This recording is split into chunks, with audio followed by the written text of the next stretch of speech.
Hadis yang ketiga. So hadis yang ketiga, rawahu Tirmizi.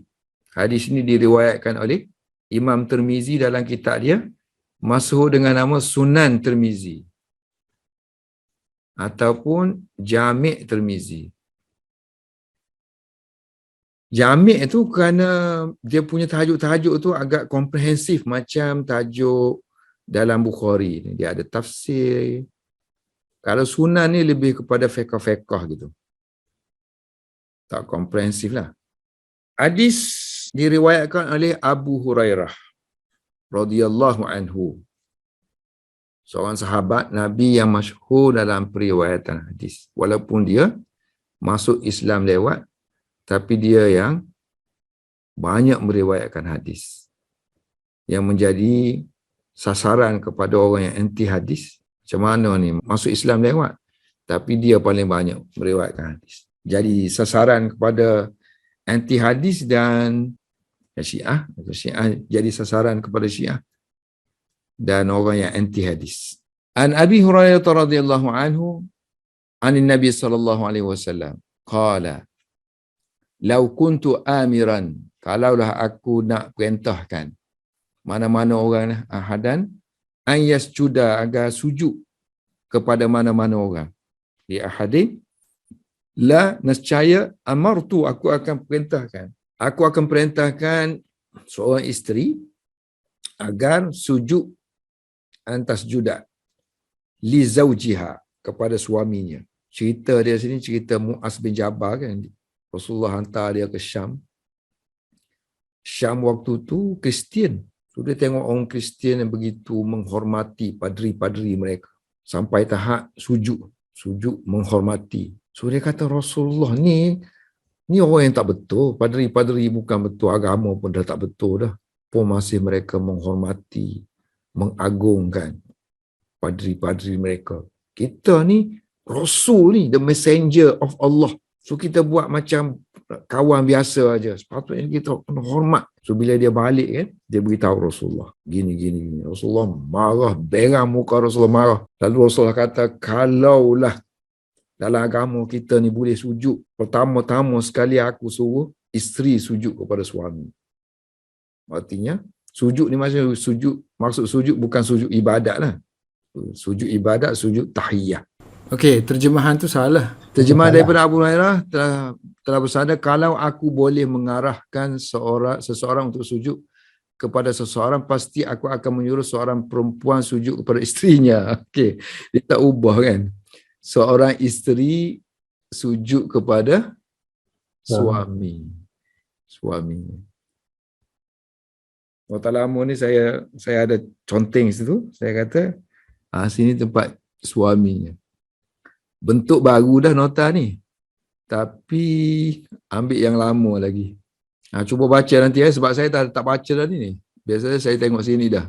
Masa awal-awal dulu, awal-awal saya mengajar dulu memang saya baca lah, nak tengok terjemahan tu betul kata. Okey, kalau orang tak tahu bahasa Arab ni kan, Abi dengan Abu ni samalah. So, daripada Abu Hurairah daripada Abi Hurairah. Yang ni kalau dia consider kepada lafaz ni lafaz grammar ni. Dah grammar dah. Ikut tata bahasa. So asal dia ni ialah Abu lah. Ni asal. Bila di grammar kan, nanti tukar-tukar kan. Jadi Aba, Abu, Abi. Jadi kalau kita nak tahu detail tentang kisah ni, tengok dalam riwayat Ahmad, dalam Musnad Imam Ahmad. Musnad Ahmad yang menceritakan tentang kejadian Mu'az bin Jabal yang melihat orang Kristian sujud kepada pendeta-pendeta mereka. Jadi hadis ni dia mubalarah lah kan? Mubalarah tentang, tahu mubalarah?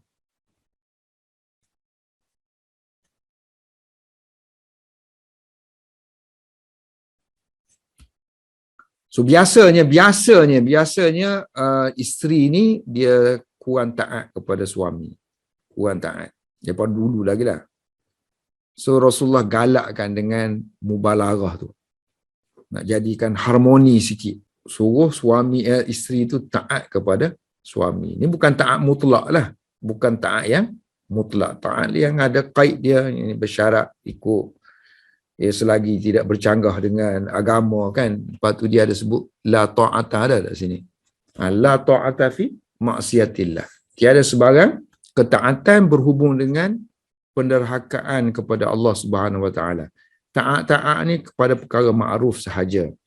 Dan ni satu side saja kan, satu side saja. Satu side maknanya pihak isteri kepada suami, dan dia mestilah, dan kalau suami itu sebaliknya lah, maknanya suami itu setelah melakukan kesemua apa yang dipintalah oleh syariat. Macam mana kita nak kata ini merendahkan martabat wanita, sedangkan Islam waktu tu sedang menaikkan martabat wanita? So, antara yang ditulis oleh ulama kita, dia kata wajib bersyukur. Wajib bersyukur. Asyukur. Asyukur atas nikmat. Maknanya kekeluargaan ni ialah satu nikmat. Dan asal dianya, so asal dalam hierarki Islam ni, konsep ialah lelaki kerja lah asal dia. Asal lelaki kerja. So sudah tentulah wanita ni akan duduk rumah. Jadi kerja ni mestilah dia bawa balik rezeki dan sebagainya kan. So seseorang yang memberi rezeki, yang mencari rezeki, sudah tentulah perlu dihormati lah, disyukuri. Macam Allah beri rezeki kepada kita, kita bersyukur dengan melakukan ketaatan kepada Allah Subhanahu Wa Taala. Samalah juga dengan manusia, maknanya kita menghormati, menghargai dan sebagainya. Lau aja ni kan, lau. Kalaulah. Benda tak berlaku lah. Sebab tu kita kata mubalarah tu. Bersangatan untuk taat tu. Untuk menghargai tu. Menghargai ke sini. Jadi mungkinlah tu Rasulullah sebut tu ialah mujtama' tu biasanya wanita ni dia banyak tidak menghormati suami. Sebab zaman Nabi ni ialah zaman penyebaran Islam, permulaan Islam. So banyaklah lelaki yang terpaksa bertugas kan, menyebarkan Islam lagi, mencari nafkah lagi. Dan mereka tidak memperolehi apa-apa pun, bukan macam kita sekarang ni mengajar agama dapat duit. So dia orang kena memang kena pergi bekerja pun. Kena pergi berkebun, kena pergi berniaga, at the same time berdakwah, menyuruh manusia kepada agama. Kita sekarang ni mengajar agama ni jadi profession. Tak boleh nak elak lah. So kalau kita pergi buat macam sahabat juga, banyaklah tergendala agama ni. Satunya, contohnya bahasa kan. Sahabat Nabi tak perlu lagi dah belajar bahasa Arab apa semua, bahasa dia. Hafalan pun automatik ingat dah. Sumber ilmu pun daripada Nabi sendiri dengar. Kehidupan mereka secara tabi'i lah, semula jadi. Ilmu pun diperoleh secara semula jadi. Yang kita ni semua tasanuk lah ke, semua kena buat. Nak dapatkan ilmu kena buat. Kena lakukan sesuatu. Kena belajar bahasa Arab. Kemudian dah pandai baca kitab. Beli kitab. Kemudian nak baca tadi 1,200 kitab ni kan. Dan nak kena ada profession lah. Nak kena jadikan bidang khusus.